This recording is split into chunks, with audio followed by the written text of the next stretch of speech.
ante o sinédrio. No dia fixado, o grande recinto do mais alto sodalido israelita enchia-se de verdadeira multidão de crentes e curiosos, ávidos de assistir ao primeiro embate entre os sacerdotes e os homens piedosos e estranhos, do caminho.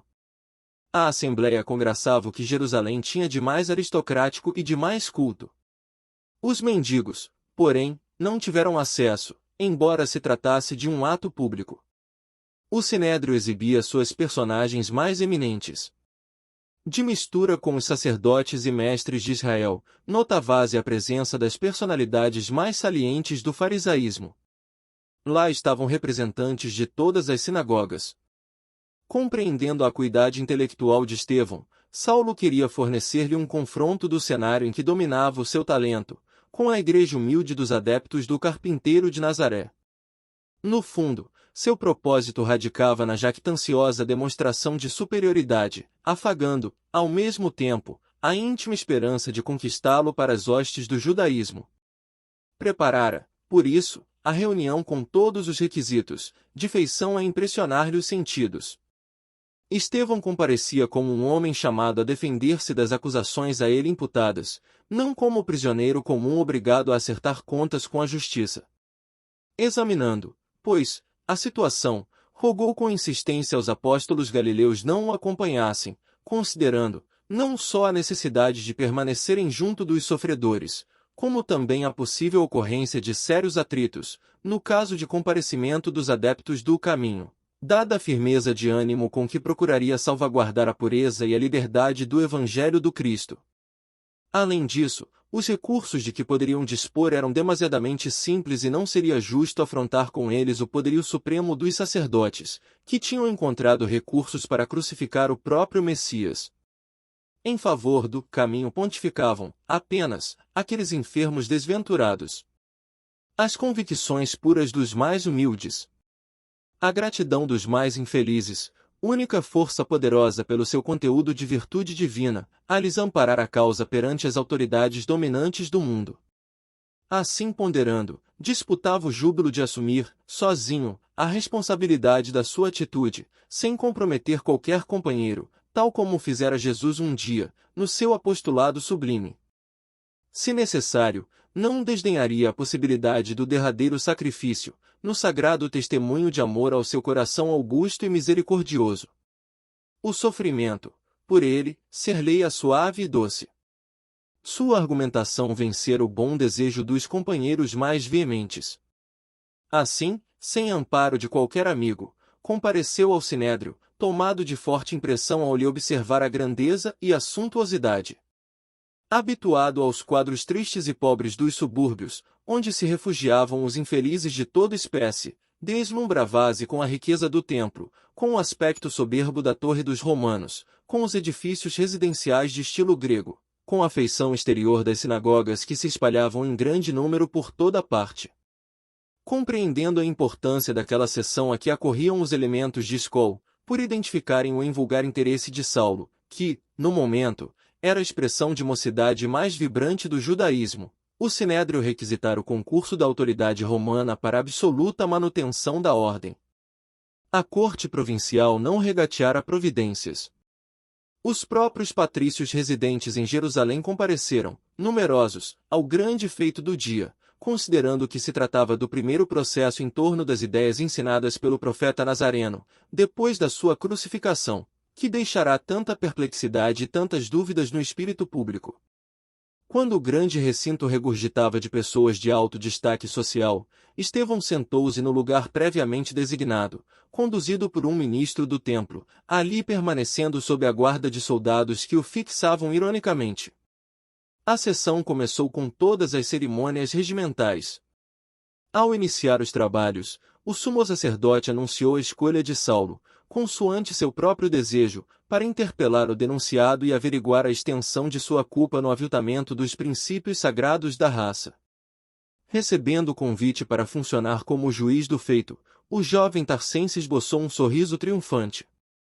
Com imperioso gesto, mandou que o humilde pregador do caminho se aproximasse do centro da sala suntuosa, para onde se dirigiu Estevão serenamente, acompanhado por 2 guardas de senho carregado.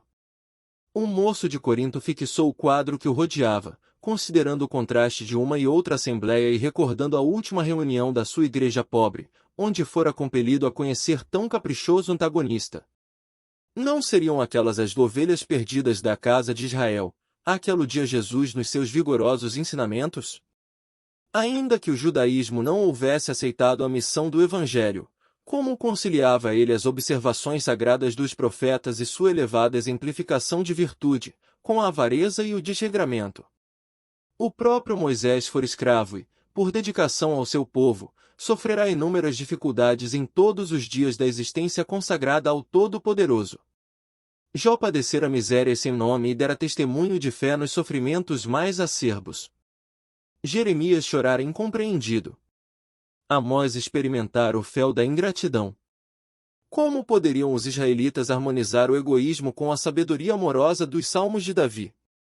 Estranhável que, tão zelosos da lei, se entregassem de modo absoluto aos interesses mesquinhos, quando Jerusalém estava cheia de famílias, irmãs pela raça, em completo abandono. Como cooperante de uma comunidade modesta, conhecia de perto as necessidades e sofrimentos do povo. Com essas unções, sentia que o Mestre de Nazaré se elevava muito mais, agora, aos seus olhos, distribuindo entre os aflitos as esperanças mais puras e as mais consoladoras verdades espirituais. Ainda não voltará a si da surpresa com que examinava as túnicas brilhantes e os ornamentos de ouro que exuberavam no recinto, quando a voz de Saulo, clara e vibrante, o chamou à realidade da situação. Depois de ler a peça acusatória em que Neemias figurava como principal testemunha e no que foi ouvido com a máxima atenção, Saulo interrogou Estevão entre ríspido e altivo. Como vedes, sois acusado de blasfemo, caluniador e feiticeiro, perante as autoridades mais representativas. No entanto, antes de qualquer decisão, o tribunal deseja conhecer vossa origem para determinar os direitos que vos assistem neste momento. Sois, porventura, de família israelita? O interrogado fez-se pálido, ponderando as dificuldades de uma plena identificação, caso fosse indispensável, mas respondeu firmemente. Pertenço aos filhos da tribo de Issacar. O doutor da lei surpreendeu-se, ligeiramente, de maneira imperceptível para a assembleia, e continuou. Como israelita, tendes o direito de replicar livremente as minhas interpelações. Todavia, faça-me esclarecer que essa condição não vos eximirá de pesados castigos, caso perseverardes na exposição dos erros crassos de uma doutrina revolucionária, cujo fundador foi condenado à cruz infamante pela autoridade deste tribunal, onde pontificam os filhos mais veneráveis das tribos de Deus. Aliás, apreciando, por suposição, a vossa origem, convidei-vos a discutir lealmente comigo, quando de nosso primeiro encontro na Assembleia dos Homens do Caminho. Fechei os olhos aos quadros de miséria que então me cercavam, para analisar tão só os vossos dotes de inteligência. Mas, evidenciando estranha exaltação de espírito, talvez em virtude de sortilégios, cujas influências são ali visíveis, vos mantivestes em singular reserva de opinião, apesar dos meus apelos reiterados. Vossa atitude inexplicável deu aso a que o Sinédrio considerasse a presente denúncia de vosso nome como inimigo de nossas ordenações. Sereis agora obrigado a responder a todas as interpelações convenientes e necessárias, e eu espero reconheçais que o título de israelita não vos poderá livrar da punição reservada aos traidores de nossa causa. Depois de não pequeno intervalo em que o juiz e o denunciado puderam verificar a ansiosa expectativa da Assembleia, Saulo entrou a interrogar. Por que rejeitastes meu convite à discussão quando honrei a pregação no caminho com a minha presença? Estevão, que tinha os olhos fulgurantes, como inspirado por uma força divina, replicou em voz firme, sem revelar a emoção que intimamente dominava. O Cristo, a quem sirvo, recomendou aos seus discípulos evitassem, a qualquer tempo, o fermento das discórdias. Quanto ao ato de haver desonrado minha palavra humilde com a vossa presença, agradeço a prova de merecido interesse, mas prefiro considerar com Davi que nossa alma se gloriará no Senhor, visto nada possuirmos de bom em nós mesmos, se Deus nos não amparar com a grandeza da sua glória. Em face da lição sutil que lhe era lançada em rosto, Saulo de Tarso mordeu os lábios, entre colérico e despeitado, e, procurando evitar, agora, qualquer alusão pessoal, para não cair em situação semelhante, prosseguiu. Sois acusado de blasfemo, caluniador e feiticeiro. Permitam-me perguntar em que sentido, retrucou o interpelado, com desassombro. Blasfemo quando inculcais o carpinteiro de Nazaré como Salvador. Caluniador quando achincalhais a lei de Moisés, renegando os princípios sagrados que nos regem os destinos. Confirmais tudo isso? Aprovais essas acusações? Estevão esclareceu sem titubear.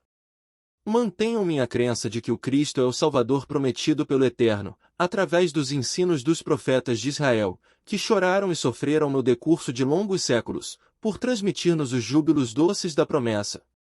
Quanto à segunda parte, suponho que a acusação procede de interpretação errônea em torno de minhas palavras. Jamais deixei de venerar a lei e as sagradas escrituras, mas considero o Evangelho de Jesus o seu divino complemento. As primeiras são o trabalho dos homens, o segundo é o salário de Deus aos trabalhadores fiéis. Sois então de parecer, disse Saulo sem dissimular irritação diante de tanta firmeza, que o carpinteiro é maior que o grande legislador. Moisés é a justiça pela revelação, mas o Cristo é o amor vivo e permanente. A essa resposta do acusado, houve um prurido de exaltação na grande assembleia. Alguns fariseus encolerizados gritavam injúrias. Saulo, porém, lhes fez um sinal imperioso e o silêncio voltou a possibilitar o interrogatório. E, dando à voz um timbre de severidade, prosseguiu. Sois israelita e jovem ainda. Uma inteligência apreciável serve ao vosso esforço. Temos então o dever, antes de qualquer punição, de trabalhar pelo vosso regresso ao aprisco. É imprescindível chamar o irmão desertor, com carinho, antes do extremo recurso às armas. A lei de Moisés poderá conferir-vos uma situação de grande relevo, mas, que proveito tiraríeis da palavra insignificante, inexpressiva, do operário ignorante de Nazaré, que sonhou com a glória para pagar as esperanças loucas numa cruz de ignomínia?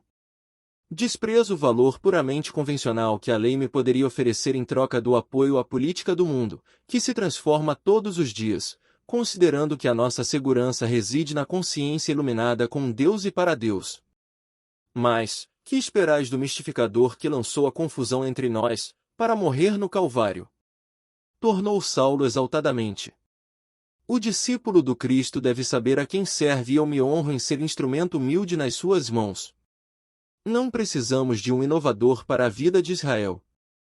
Compreendereis, um dia, que, para Deus, Israel significa a humanidade inteira. Diante dessa resposta ousada, a quase totalidade da Assembleia prorrompeu em apupos, mostrando sua hostilidade franca ao denunciado de Neemias. Afeitos a um regionalismo intransigente, os israelitas não toleravam a ideia de confraternização com os povos que consideravam bárbaros e gentios. Enquanto os mais exaltados davam expansão a protestos veementes, os romanos observavam a cena, curiosos e interessados, como se presenciassem uma cerimônia festiva. Depois de longa pausa, o futuro rabino continuou. Confirmais a acusação de blasfêmia, enunciando semelhante princípio contra a situação do povo escolhido, a vossa primeira condenação.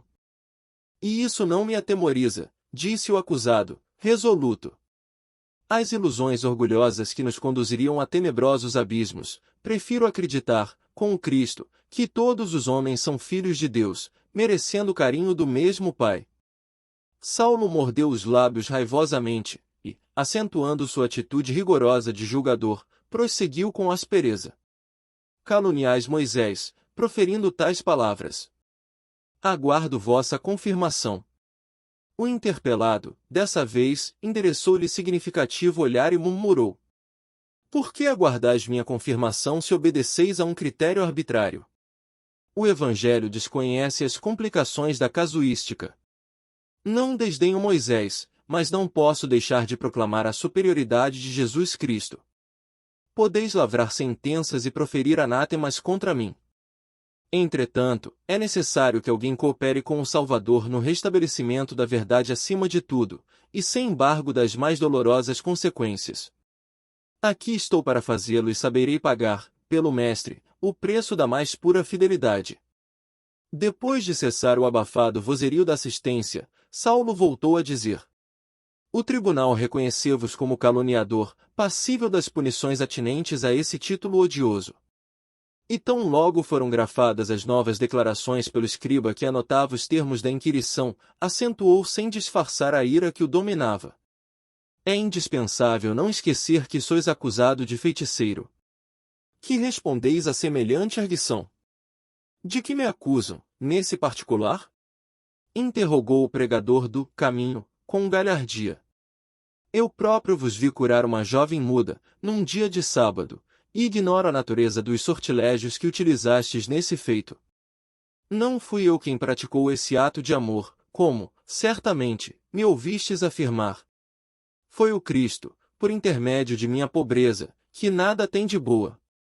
Pensais inocentar-vos com esta ingênua declaração? Objetou Saulo com ironia. A suposta humildade não vos exculpa. Fui testemunha do fato e só a feitiçaria poderá elucidar seus ascendentes estranhos. Longe de se perturbar, o acusado respondeu inspiradamente. E, contudo, o judaísmo está cheio desses fatos que julgais não compreender. Em virtude de que sortilégio conseguiu Moisés fazer jorrar de uma rocha a fonte de água viva? Com que feitiçaria o povo eleito viu abrirem-se-lhe as ondas revoltas do mar para a necessária fuga do cativeiro? Com que talismã presumiu Josué atrasar a marcha do sol? Não vedes em tudo isso os recursos da providência divina? De nós nada temos, e, todavia, no cumprimento do nosso dever, tudo devemos esperar da divina misericórdia.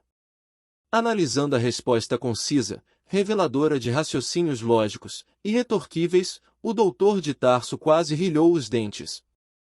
Um rápido relancear de olhos na assembleia deu-lhe a conhecer que o antagonista contava com a simpatia e a admiração de muitos.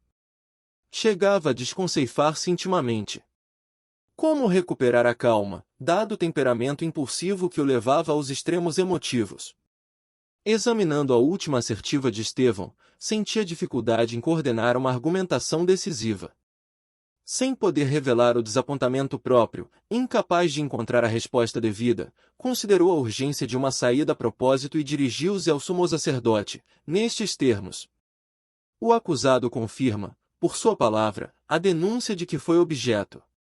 Acaba de confessar, de público, que é blasfemo, caluniador e feiticeiro. Entretanto, por sua condição de nascimento, ele tem direito à defesa última, independentemente das minhas interpretações de julgador. Proponho, então, que a autoridade competente lhe conceda esse recurso. Grande número de sacerdotes e personalidades eminentes entreolharam-se, quase com espanto, como a prelibar a primeira derrota do orgulhoso doutor da lei, cuja palavra vibrante sempre conseguirá triunfar sobre quaisquer adversários, fixando-lhe o rosto rubro de cólera, denunciando a tempestade que lhe rugia no coração. Aceita a proposta formulada pelo juiz da causa, Estevão passou a usar de um direito que lhe era conferido pelo seu nascimento. Levantando-se, nobremente contemplou os rostos ansiosos que o buscavam de todos os lados. Adivinhou que a maioria dos presentes presumia na sua figura um perigoso inimigo das tradições raciais, tal a sua expressão de hostilidade. Mas notou, igualmente, que alguns israelitas o encaravam com simpatia e compreensão. Valendo-se desse auxílio, sentiu consolidar-se-lhe o bom ânimo, de maneira a expor com maior serenidade os sagrados ensinos do Evangelho. Lembrou, instintivamente, a promessa de Jesus aos seus continuadores, de que estaria presente no instante em que devessem dar testemunho pela palavra, competindo-lhe não tremer ante as provocações inconscientes do mundo. Mais que nunca, sentiu a convicção de que o Mestre auxiliá-lo-ia na exposição da doutrina de amor. Passado um minuto de ansiosa expectativa, começou a falar de modo impressionante. Israelitas! Por maior que fosse nossa divergência de opinião religiosa, não poderíamos alterar nossos laços de fraternidade em Deus, o Supremo Dispensador de todas as graças. É a esse Pai, generoso e justo, que elevo minha rogativa em favor de nossa compreensão fiel das verdades santas. Outrora, nossos antepassados ouviram as exortações grandiosas e profundas dos emissários do céu. Por organizar um futuro de paz sólida aos seus descendentes, nossos avós sofreram misérias e penúrias do cativeiro. Seu pão era molhado nas lágrimas de amargura, sua sede angustiava. Viram malogradas todas as esperanças de independência, perseguições sem conto destruíram-lhes o lar, com agravo de sofrimentos nas lutas de seu roteiro. À frente de seus martírios dignificantes, andaram os santos varões de Israel, como gloriosa coroa do seu triunfo. Alimentou-os a palavra do Eterno, através de todas as vicissitudes. Suas experiências constituem poderoso e sagrado patrimônio. Delas, temos a lei e os escritos dos profetas. Apesar disso, não podemos iludir nossa sede. Nossa concepção de justiça é fruto de um labor milenário, em que empregamos as maiores energias, mas sentimos, por intuição, que existe algo de mais elevado, além dela.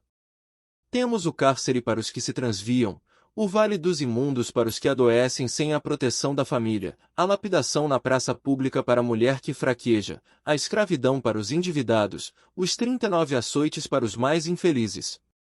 Bastará isso? As lições do passado não estão cheias da palavra misericórdia?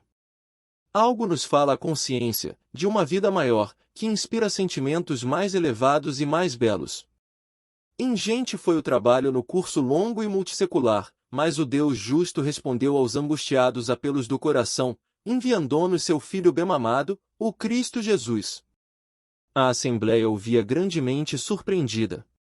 No entanto, quando o orador frisou mais forte a referência ao Messias de Nazaré, os fariseus presentes, fazendo causa comum com o jovem de Tarso, prorromperam em protestos, gritando alucinadamente: Anátema! Anátema! Punição ao trânsfuga!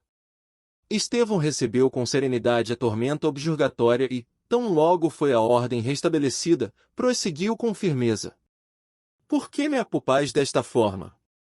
Toda a precipitação de julgamento demonstra fraqueza. Primeiramente, renunciei à discussão considerando que se deve eliminar todo o fermento de discórdia. Mas, dia a dia o Cristo nos convoca para um trabalho novo e, certamente, o Mestre me chama hoje, a fim de palestrar convosco relativamente às suas verdades poderosas. Desejais impor-me o ridículo e a zombaria? Isso, porém, deve confortar-me, porque Jesus experimentou esse tratamento em grau superlativo. Não obstante vossa repulsa, honrai-me em proclamar as glórias inexcedíveis do profeta Nazareno, cuja grandeza veio ao encontro de nossas ruínas morais, levantando-nos para Deus com o seu evangelho de redenção. Nova saraivada de apóstrofes cortou-lhe a palavra. Ditos mordentes e ásperos baldões eram-lhe atirados a esmo, de todos os lados. Estevão não esmoreceu. Voltando-se, sereno, fixou nobremente circunstantes, guardando a intuição de que os mais exaltados seriam os fariseus, os mais fundamente atingidos pelas verdades novas. Esperando que recobrassem a calma, falou novamente: Fariseus amigos, por que teimais em não compreender? Porventura temeis a realidade das minhas afirmações?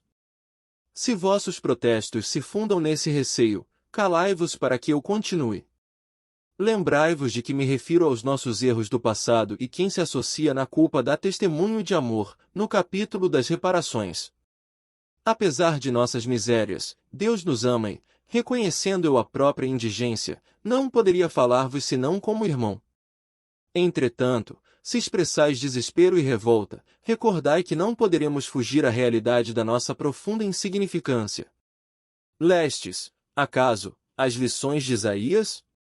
Importa considerar a exortação de que não poderemos sair, apressadamente, nem enganando a nós mesmos, nem fugindo aos nossos deveres, porque o Senhor irá adiante e o Deus de Israel será a nossa retaguarda. Ouvi-me. Deus é o Pai, o Cristo é o Senhor nosso. Muito falais da lei de Moisés e dos profetas. Todavia, podereis afirmar com a mão na consciência a plena observância dos seus gloriosos ensinamentos? Não estaríeis cegos atualmente, negando-vos a compreensão da mensagem divina? Aquele, a quem chamais ironicamente o carpinteiro de Nazaré, foi amigo de todos os infelizes. Sua pregação não se limitou a expor princípios filosóficos. Antes, pela exemplificação, renovou nossos hábitos, reformou as ideias mais elevadas, com o selo do amor divino. Suas mãos nobilitaram o trabalho, pensaram úlceras, curaram leprosos, deram vista aos cegos. Seu coração repartiu-se entre todos os homens, dentro do novo entendimento do amor que nos trouxe com o exemplo mais puro. Acaso ignorais que a palavra de Deus tem ouvintes e praticantes? Convém consultar se não tendes sido meros ouvintes da lei, de maneira a não falsear o testemunho. Jerusalém não me parece o santuário de tradições da fé, que conheci por informações de meus pais, desde criança. Atualmente, dá a impressão de um grande bazar onde se vendem as coisas sagradas. O templo está cheio de mercadores. As sinagogas regurgitam de assuntos atinentes a interesses mundanos. As células farisaicas assemelham-se a um vespeiro de interesses mesquinhos. O luxo das vossas túnicas assombra. Vossos desperdícios espantam. Não sabeis que à sombra de vossos muros há infelizes que morrem de fome? Venho dos subúrbios, onde se concentra grande parte de nossas misérias. Falais de Moisés e dos profetas, repito. Acreditais que os antepassados veneráveis mercadejassem com os bens de Deus? O grande legislador viveu entre experiências terríveis e dolorosas. Jeremias conheceu longas noites de angústias, a trabalhar pela intangibilidade do nosso patrimônio religioso, entre as perdições de Babilônia. Amós era pobre pastor, filho do trabalho e da humildade. Elias sofreu toda sorte de perseguições, compelido a recolher-se ao deserto, tendo só lágrimas como o preço do seu iluminismo. Esdras foi modelo de sacrifício pela paz dos seus compatriotas. Ezequiel foi condenado à morte por haver proclamado a verdade. Daniel curtiu as infinitas amarguras do cativeiro. Mencionais os nossos heróicos instrutores do passado, tão só para justificar o gozo egoístico da vida? Onde guardais a fé? No conforto ocioso, ou no trabalho produtivo? Na bolsa do mundo, ou no coração que é o templo divino?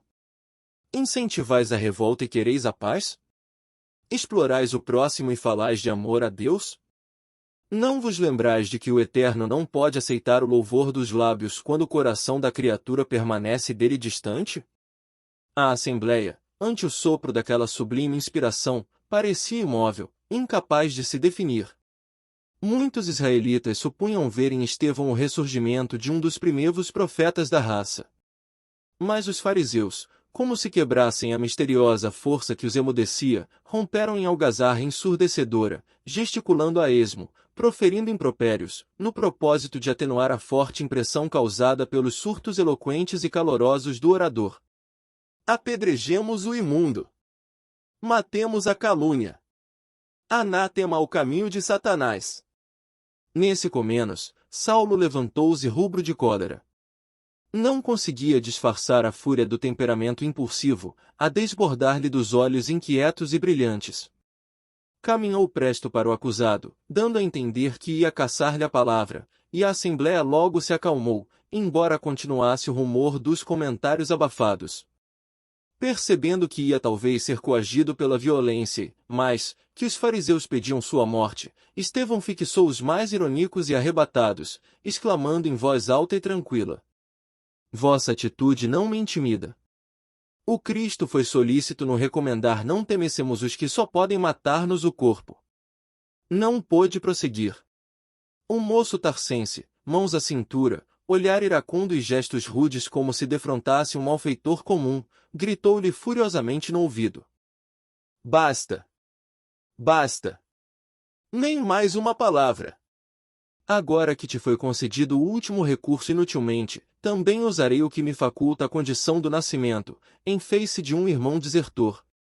E caiu-lhe de punhos fechados no rosto, sem que Estevão tentasse a menor reação. Os fariseus aplaudiram o gesto brutal, em atroada delirante, qual se estivessem num dia de festa. Dando expansão ao seu arrebatamento, Saulo esmurrava sem compaixão. Sem recursos de ordem moral, ante a lógica do Evangelho, recorria à força física, satisfazendo a índole voluntariosa.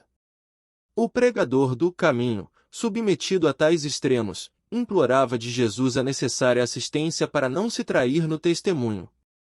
Não obstante a reforma radical que a influência do Cristo havia imposto às suas concepções mais íntimas, ele não podia fugir à dor da dignidade ferida.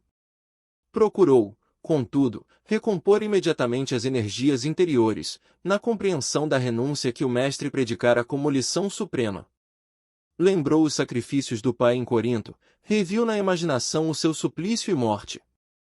Recordou a prova angustiosa que sofrerá e considerou que, se tão só no conhecimento de Moisés e dos profetas tanto conseguirá em energia moral para enfrentar os ignorantes da bondade divina, que não poderia testemunhar agora com o Cristo no coração. Esses pensamentos acudiam-lhe ao cérebro atormentado, como o bálsamo de suprema consolação. Entretanto, embora a fortaleza de ânimo que lhe marcava o caráter, viu-se que ele vertia copiosas lágrimas. Quando lhe observou o pranto misturado com o sangue a jorrar da ferida que as punhadas lhe abriram em pleno rosto, Saulo de Tarso contevese saciado na sua imensa cólera. Não podia compreender a passividade com que o agredido receberá os bofetões da sua força enrijada nos exercícios do esporte. A serenidade de Estevão perturbou-o ainda mais. Sem dúvida, estava diante de uma energia ignorada. Esboçando um sorriso de zombaria, advertiu o altaneiro. Não reages, covarde? Tua escola é também a da indignidade? O pregador cristão, apesar dos olhos molhados, respondeu com firmeza. A paz difere da violência, tanto quanto a força do Cristo diverge da vossa. Verificando tamanha superioridade de concepção e pensamento, o doutor da lei não podia ocultar o despeito e a fúria que lhe transpareciam nos olhos chamejantes. Parecia no auge da irritação, a extravasar nos maiores despropósitos. Dir-se-ei haver chegado ao cúmulo de tolerância e resistência.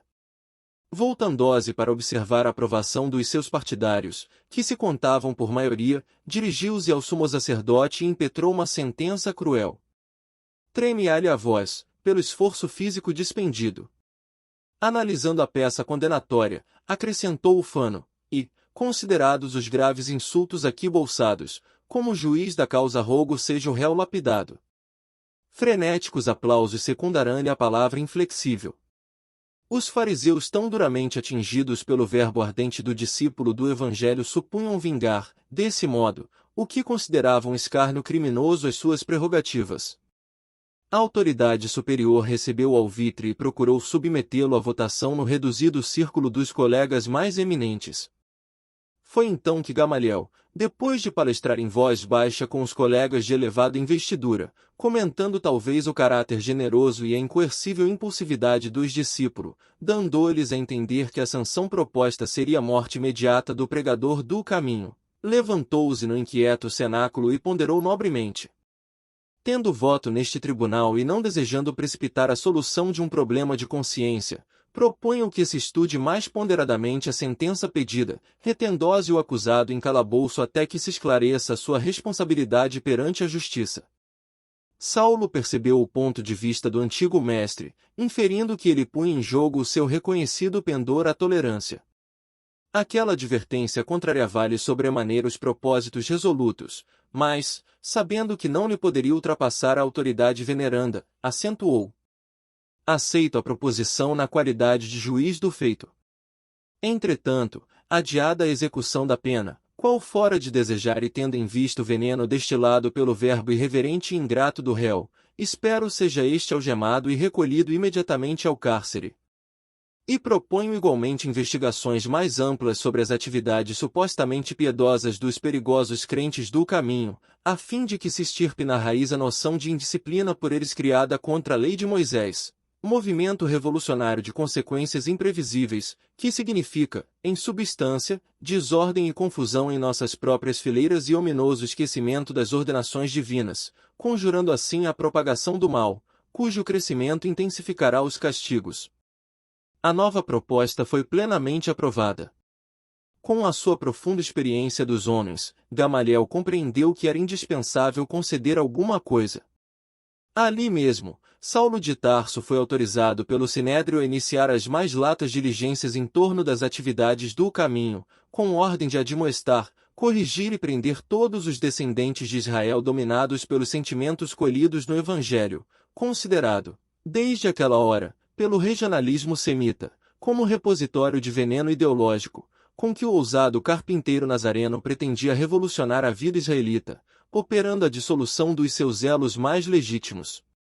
O moço tarsense, em frente de Estevão prisioneiro, recebeu a notificação oficial com um sorriso triunfante. Encerrou-se, assim, a memorável sessão. Numerosos companheiros acercaram-se do moço judeu, felicitando pela palavra vibrante, ciosa da hegemonia de Moisés. O ex-discípulo de Gamaliel recebia a saudação dos amigos e murmurava confortado: "Conto com todos, lutaremos até ao fim." Os trabalhos daquela tarde tinham sido exaustivos, mas o interesse despertado fora enorme. Estevão sentia-se cansadíssimo. Ante os grupos que se retiravam explorando os mais diversos comentários, foi ele maniatado antes de conduzido à prisão. Polarizando os sentimentos do mestre, não obstante a fadiga, tinha confortada a consciência. Com sincera alegria interior, verificava que mais uma vez Deus lhe concedia a oportunidade de testemunhar a sua fé. Em poucos instantes, a sombra do crepúsculo parecia caminhar rápida para a noite sombria. Após suportar as mais dolorosas humilhações de alguns fariseus que se retiravam sob profunda impressão de despeito, custodiado por guardas rudes e insensíveis, ei-lo recolhido ao cárcere, com pesadas algemas.